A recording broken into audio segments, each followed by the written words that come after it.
महिनाभराचा मध्ये अवकाश होता, जरासुद्धा कुठं आपल्याला अंदाज आला नाही. या काळामध्ये मी जेव्हा लोकांच्यावर चर्चा करायची त्यावेळी सांगायची की आमच्या गावात असं मतदान झालं, तसं मतदान झालं, हे झालं. परंतु मगाशी वैभव कांबळेंनी सांगितलं तसं हे जे काय धार्मिक आणि एकूणच राजकीय ध्रुवीकरण झालं,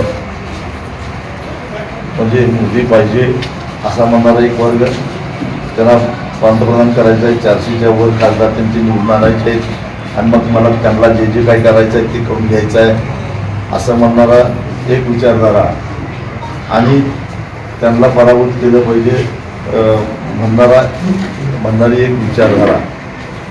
आणि ह्या विचारधारेमध्ये अनेक सामान्य माणसंसुद्धा त्याच्यामध्ये त्या ध्रुवीकरणामध्ये बळी पडली.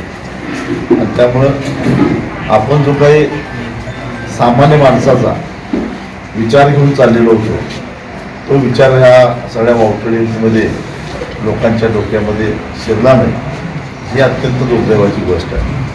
आपण काय सांगत होतो, मला का खासदार व्हायचं आहे, तर आज कुठलाही उद्योगपती येतो, बँकेचं कर्ज काढतो, बुडवतो आणि ते सोडून पळून जातो. असं जवळपास 14-15 लाख कोटी रुपयाची कर्ज उडवून उद्योगपती गेले. मग विद्यार्थ्यांना शिक्षणासाठी कर्ज देत असताना या बँका का कळकळ करतात, त्यांना काय कर्ज मिळत नाही, हा मुद्दा आपण घेतलेला होता. पण आमच्या विद्यार्थ्यांनी ते समजूनच घेतला नाही. मला खासदार व्हायचं होतं कारण मला सगळे लोकसभेमध्ये आवाज उठवायचा होता. जर साखरेच्या निर्यातीवर बंदी घातली नसती तर यावर्षी सुद्धा आम्ही 4,500 रुपयाच्या वर उसाला भाव घेतला असता. तो का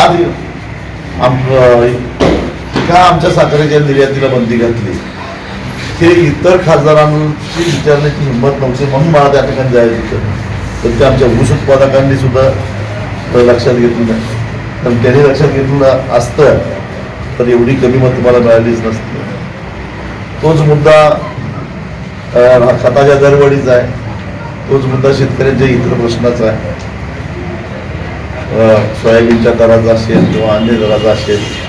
हे प्रश्न देशाचं धोरण जिथं ठरतं त्या ठिकाणी विचारलं असतं आणि शेतकऱ्यांचा आवाज म्हणून त्या ठिकाणी आपल्याला ती भूमिका घेऊन जायची होती.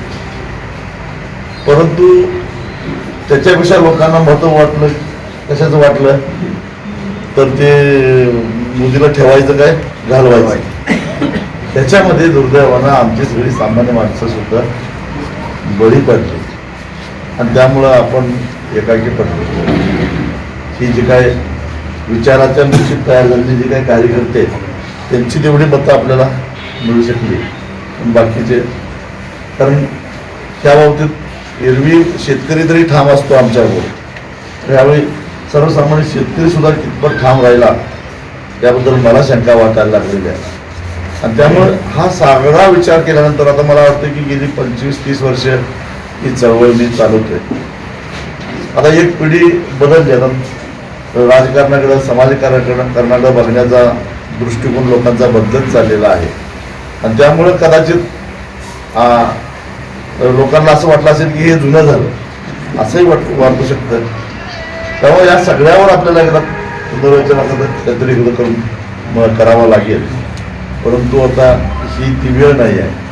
माझी तुम्हाला सगळ्यांना विनंती आहे, तुम्ही सगळ्यांनी माझ्यासाठी माझ्या शब्दाखातर अपार मेहनत घेतली, परंतु दुर्दैवानं मी तुम्हाला विजयाचा जल्लोष करायला संधी उपलब्ध करून देऊ शकलो नाही.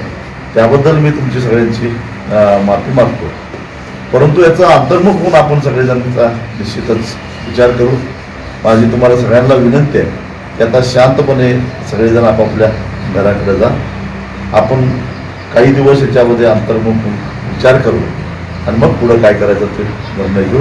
धन्यवाद.